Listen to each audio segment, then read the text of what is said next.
In the light of Felix's fretfulness, lots of the team, independently of one another, took to giving her comfort as often as they could. As Felix turned her big green eyes on first one colleague and then another, the colleague favoured with her gaze would crouch down and slip a hand into their pocket or their handbag or their desk drawer, from where they would retrieve a bag of treats that they had bought for her. They'd shake one out into their palm, and Felix would stick out her little pink tongue and snatch it up gratefully, as if she hadn't been fed for a week. Meow, she'd say plaintively, blinking those big green eyes. Okay, one more, the colleague would say, and another treat, or two, or three, would go the same way as the first, as Felix perfected the art of the pitiful stare. Knowing no better, some colleagues even gave the recuperating kitten saucers of milk, thinking it would cheer her. Of course, she absolutely loved it, lapping it up eagerly and flicking tasty white droplets onto her velvety black nose. As Felix's post-op health gradually improved, he discovered she was stumbling over her in the most unlikely places. Why are you sitting there, Felix? She would ask in confusion. But Felix was a clever little kitty.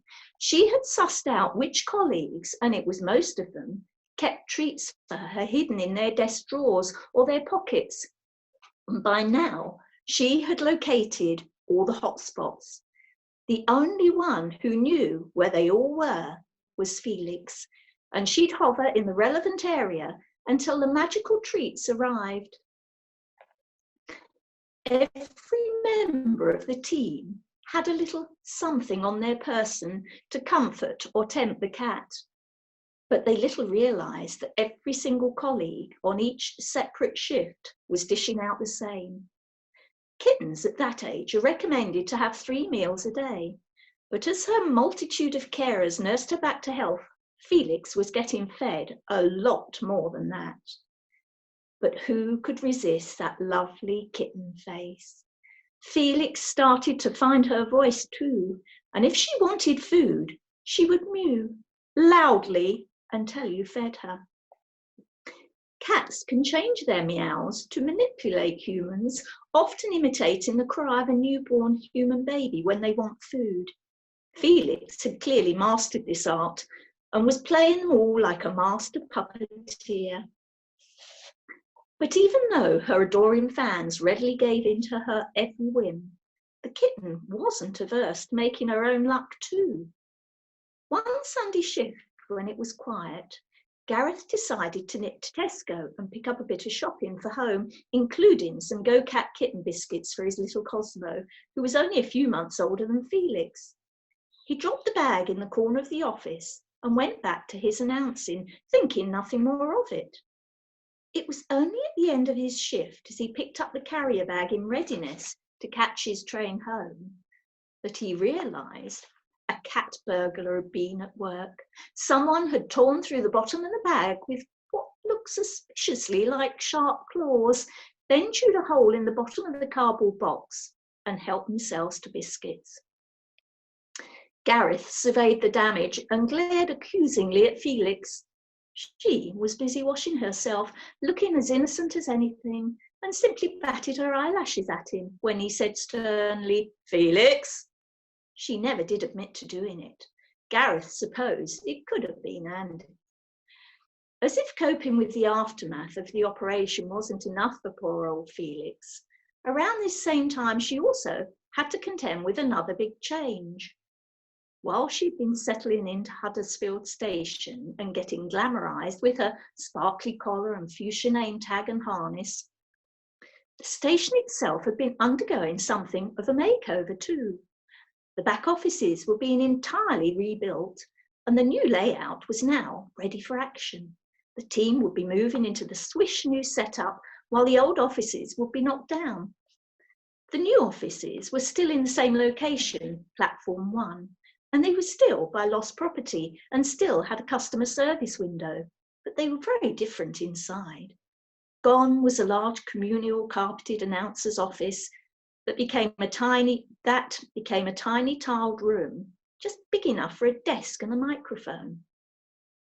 The space behind the scenes was dedicated instead to smart staff facilities, male and female locker rooms, a shower, a mess room, kitchen, and a brand new office for the team leaders with enough room for 2 desks and a couple of filing cabinets. The shower now became a favourite Felix spot and was where her bed a black blanket with white paw prints among others, was placed permanently for her at the foot of the towel rack. Some wag made a proprietorial "This is my room" wooden sign saying Felix, which hung above her bed for a while until she knocked it down, thinking it was a toy. All the new rooms opened off one long corridor, which now became the setting for one of Felix's favourite pastimes. Her brown bear was still her constant companion, but Felix gradually stopped pining over her baby and allowed the bear to be turned into a playmate. One of her very favourite games in the world was to stand between Andy and Gareth as each stood at either end of the corridor. One of them would have hold of the brown bear. Slowly, deliberately, he would seat it on the floor of the corridor as Felix watched with a keen, excited, beady green eye. The bear would be sitting upright, leaning slightly forward. Then Andy or Gareth would take a step back, a run up, and kick the bear so hard that it soared high into the air. Down the corridor the bear would fly, and Felix would watch it coming with growing pleasure, then chase it and dive as it got closer, taking total joy in their reunion. She would spend hours darting between Andy and Gareth as they booted the bear up and down the corridor, running, leaping, prowling, chasing, diving, never seeming to tire. With the kitten clearly on the mend, Angie took her back to the vet's for her follow-up appointment after her operation. She was expecting him to say that everything was fine, as Felix was clearly full of beans. But as the vet checked her vital statistics and weighed her, he realised she was rather full of cat treats too. "She's a little tubby," he began. Angie told him about the sources of milk the team had been giving her. "Oh, you mustn't allow her to have any milk," he said at once. "It's not good for cat systems. It's also very fattening. 1 saucer of milk equates to about 4 burgers as far as cats are concerned." Felix had essentially been stuffing her face. No wonder she was now overweight. Angie took her back to the station and realised that something serious would have to be done. Felix's colleagues were in danger of killing her with kindness. They had to put an end to the gravy train of treats. It was so important that she knew it was not something that she and the other managers could simply mention lightly to their colleagues, unless they emphasised the gravity of the vet's warning. It would be all too easy for everyone to ignore them and keep on dishing out the treats at a blink of those seductive green eyes. But where would that leave Felix? So Felix the cat was added to the official formal station briefing for that week. This was a document containing all the key safety issues staff had to be aware of, and each employee had to sign to say they'd read and understood the topics discussed. It was proper, serious stuff. "We know you want to spoil her," the managers told the team. "We know that everybody wants to have a little moment with her, but we also have to look after her health. Please can you refrain from giving her treats, and especially milk or anything that's not good for her. Please do not feed Felix. Please leave it to the team leaders." It was the only way to ensure she would lose the extra pounds and then maintain a healthy weight. Felix tried to get round them, of course, but all the meows and fluttering eyelashes and paw prods came to nothing. Angela thought that Felix's innate laziness was possibly part of the weight problem too. The cat still loved to lounge anywhere and everywhere, and so enjoyed being stroked and attended to by her many minions that she rarely left the office. Angela used to say to her, "It's time you went out and did something, you know." So far, Felix's trips outside had only ever been with an escort, but now she was spayed and inoculated and 5 months old. There was really nothing to stop the railway cat from asserting her independence. Felix was about to go it alone. Chapter 11, Learning the Ropes. Felix watched the world go by from her favourite position by the bike racks. It really was the perfect spot, close to home if a train came roaring into the station. But it also enabled her to keep tabs on everything happening on platform 1. She pricked her ears up as she heard the flap of big black wings, a crow above her landing on its perch. She shook herself huffily. It wasn't a shiver of terror, quite, though perhaps that was only because the scary black crow was so far away, and then stood up. Felix had become practiced at choosing her moments to explore. From her observation point by the bikes, she was growing used to the rhythm of the station. It was like an industrial ocean in a way. The trains, the tide, regularly coming in and going out, washing up people and suitcases on the surf, and then taking away more travelling driftwood as the waves receded and the trains pulled out. She used to wait for the trains to leave and for the last of the dawdling customers to disappear from the concourse, and then she'd go and explore. The older she got, the more confident she became. On this particular late October afternoon, she made her way all the way along to the very top of platform 1, passing the Head of Steam pub, then kept on trotting, tail in the air, as the concrete walkway magically transformed into platform 2. Felix dropped her nose to the ground and had a sniff about. Any crumbs? Any sense that shouldn't be there? No, all was well. She raised her head again and crisscrossed the platform, veering from the yellow line at the edge to one of her new favourite objects in the station, the abandoned railway carriage. This was parked permanently on the western side of platform 2, a navy blue, ancient, out-of-use carriage with opaque windows. It had been bolted to the ground and had fencing round it, but there were a few gaps in this fence at the bottom, through which a cat like Felix could squeeze. She could then dip down via the buffet to the shadowy underbelly of the carriage itself. It all made for a fantastic hidey-hole. But Felix was staying above ground today. As she slunk and trotted and, yes, rather paraded around platform 2, she had a little shadow. Gareth, as was his wont, followed her as vigilant as any mother hen. Platform 2 was not in use much that particular afternoon, so Felix wasn't spooked at all as she poked her nose about and generally had a really satisfying investigation. Gareth kept glancing back at the station clock. They'd been out 5 minutes, 10 minutes, 15. There was an automated announcing system in place at Huddersfield, which meant most announcements were triggered by a train coming into the station. The human announcer didn't have to do a thing.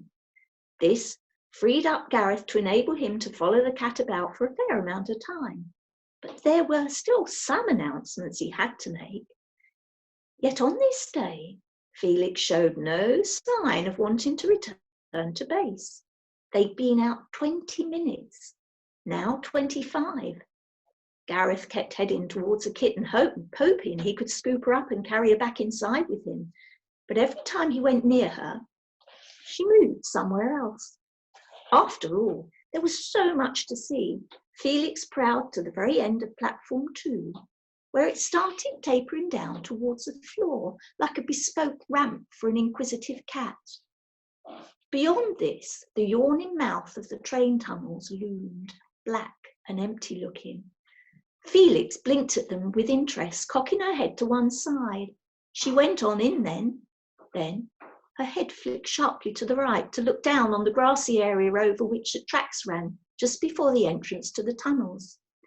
Her ears went up, her eyes brightened, and her legs instinctively crouched down. On the grassy area before the tunnel, she saw a flash of a little white cottontail, and then another. Boing, boing, A family of brown and white bunny rabbits frolicked before her very eyes. Felix watched them, captivated as they darted about, and then, perhaps sensing the feline's interested observation, bounded suddenly away to safety. Felix shook herself and gave a big stretch, all the way along each leg to the tips of her snowy white toes. The world was so interesting. What more can I discover, she seemed to wonder, as she set off once more on her exploration.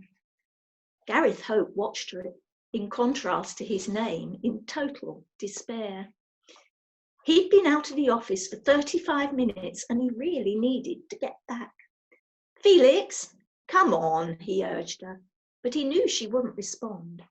Cats were famed for their acute sense of hearing, but Felix's was uncannily selective when she wanted it to be. I really need to go, he thought, but I can't possibly get her back. He watched the cat as she sniffed and prowled about, so confident and carefree in this environment that she now knew relatively well. Gareth and his colleagues had been watching her closely outside for almost 2 months now.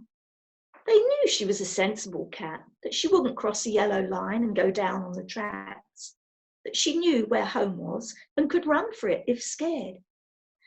Gareth glanced back up at the station clock. 40 minutes. I'm going to have to leave her, he thought. It was a heart-wrenching moment. Felix, I'm going now, he told her. The cat ignored him. I'm walking, he said, as he turned and took the first step. I'm going. He hovered, but Felix wasn't even looking at him. His shoulders slumped dejectedly. I'll be back in the office if you need me. He plodded up the platform, throwing worried looks over his shoulder, but Felix was absolutely fine.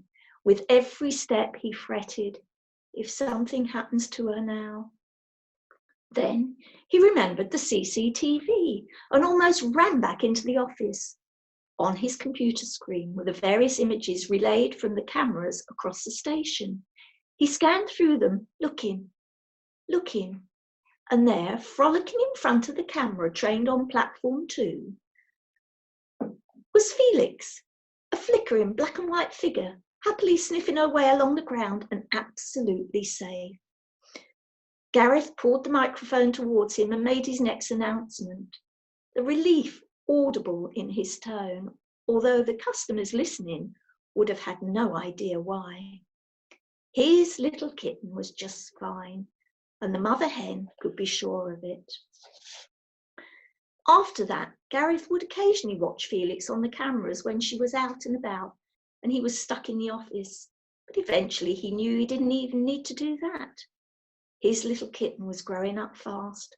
She was now too heavy for her climbing trick and was way too big to balance on his head, where once she could curl up comfortably and settle there, like a cherry on top of a Gareth-shaped cake. She now realised that it was a little too wobbly at the summit and settled for staying on his shoulder instead. Felix had the run of the station, but there were 2 places from which she was banned. The staff mess room, where her colleagues ate their meals and snacks, and the underground labyrinth of abandoned rooms beneath the station. Felix didn't even know of their existence. She soon had a catalogue of favourite haunts, the bike racks, the abandoned carriage, and the lost property office. The latter was like a little magnet to Felix, for she absolutely loved it in there.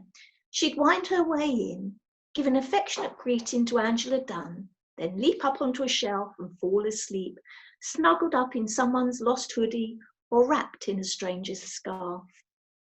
Though there was nothing stopping her from crossing the tracks, Felix never did.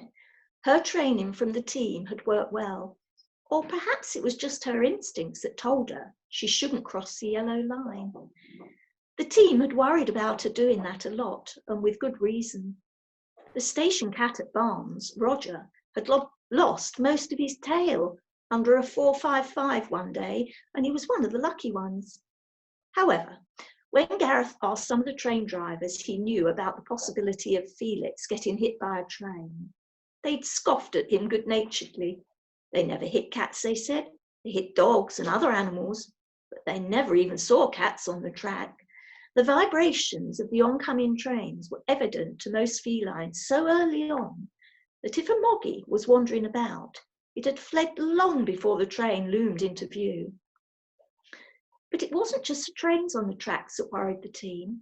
Cats can jump up to 6 times their length, but even with that special skill for a kitten like Felix, it was an awfully long way down to the tracks from the edge of platform 1. And even if she had survived the leap, she might not have been able to get up to safety. Luckily, she never tested her ability. Far more interesting to Felix than the lure of the tracks were the customers. And in fact, Felix, despite her reputation for laziness, turned out to be far more diligent about her station cat duties than anyone might have expected.